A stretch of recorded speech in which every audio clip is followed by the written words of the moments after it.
Hello everyone, welcome back to the channel. Thanks for tuning in.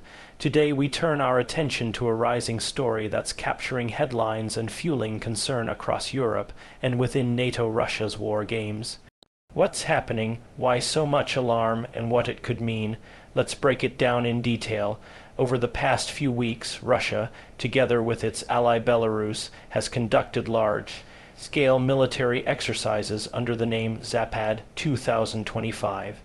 These aren't small maneuvers. They involve thousands of soldiers, heavy equipment, simulated combat scenarios, and crucially operations that skirt or cross near the borders of NATO member countries, especially in the Baltic region. From Warsaw to Tallinn, capitals in Poland, Lithuania, Latvia, and Estonia have been observing with growing unease. Officials there see more than just drills. They see potential staging grounds for aggression, or at least provocations that test NATO's readiness and resolve. Let me walk you through the key concerns. The Zapad 2025 exercise involves joint strategic drills by Russia and Belarus.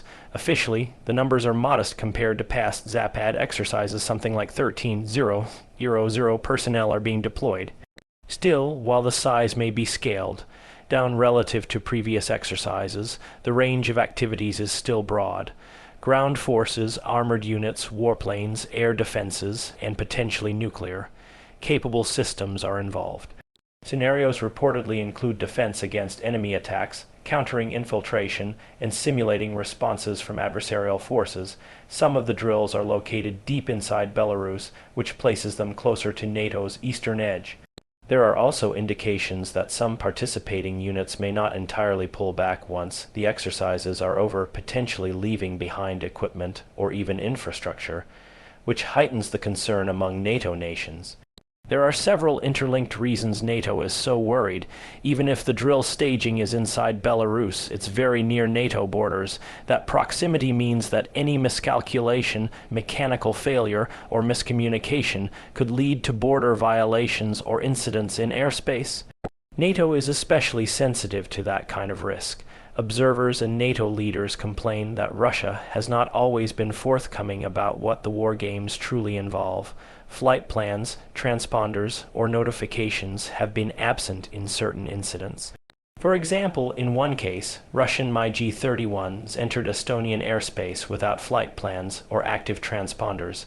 There is belief among analysts that these drills are not just about readiness, but also about probing the limits of NATO's reactions. Will a perceived provocation be met with force? How quickly can NATO respond? These are stress tests, essentially. Some of the equipment involved in these war games includes strategic assets. The presence of nuclear doctrine changes long-range missiles or weapons that can carry nuclear warheads, even if not armed with them during drills, adds a layer of gravity to the exercises. Beyond the tactical or military dimension, there's a signal here. Russia wants to show that it remains a power that can mobilize, that it has reach, and that it's willing to place pressure on its neighbors and NATO. Part of what is being tested is unity among NATO members. If one or two members are less assertive or slow to respond, that weakens the overall deterrent effect. Some recent flashpoints include airspace violations. There have been incidents wherein Russian aircraft violated the airspace of NATO members, such as Estonia. One incident saw MiG-31s fly without flight plans or communication, which alarms both Baltic states and NATO. Polish airspace has reportedly been breached by Russian drones, another type of challenge to NATO's ability to detect and respond quickly. The use of advanced missile systems, like the new Orshnik missile system, has also raised concerns due to its range and payload capabilities. NATO countries are responding with accelerated air patrols and increased alert status along eastern NATO members. Estonia has invoked NATO's Article 4, which allows consultations when any member feels its security has been threatened. NATO leaders and EU officials are calling on Russia to be more transparent to avoid escalation and respect international rules governing military exercises. Meanwhile, defenses are being reinforced with more radar coverage, quick reaction capabilities, and discussions about frequent joint exercises among NATO members to ensure preparedness. The gravest concern remains the risk of miscalculation. One exercise or incident could spiral out of control. Misidentification of aircraft, delayed responses, weather or technical failures, or simply human error in high-tension situations could lead to military confrontation unintentionally. When large numbers of warplanes, missiles, and ground forces are operating near sensitive borders, the chances for accidents or misunderstandings rise sharply. The broader implications include erosion of trust without transparency. NATO countries may assume worst-case scenarios, leading to arms buildups and higher political tensions in Europe. Eastern flank states like the Baltics and Poland feel particularly vulnerable. There's also the possibility that an exercise could be used as cover for real aggression. While no one wants a hot war between NATO and Russia, the risk isn't theoretical, and then there's the nuclear angle. Even a hint of nuclear-capable systems in war games raises alarm because deterrence relies heavily on predictable behavior and credible communication.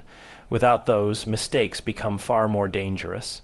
Going forward, observers are watching official statements from Russia and Belarus for transparency, any additional airspace incursions, NATO's defensive measures, diplomatic engagements at the UN or OSCE, and public messaging on both sides. As of now, the situation is tense but not catastrophic. Provocations continue, suspicion is high, and deterrence messaging dominates the scene, but no open conflict has erupted between NATO and Russia. The key questions remain: are these war games purely a show of strength or preparation for something more? And can NATO maintain unity and avoid missteps that could escalate the situation? That's the latest on Russia's war games and the security concerns they've sparked within NATO. Stay tuned for more updates as this situation develops.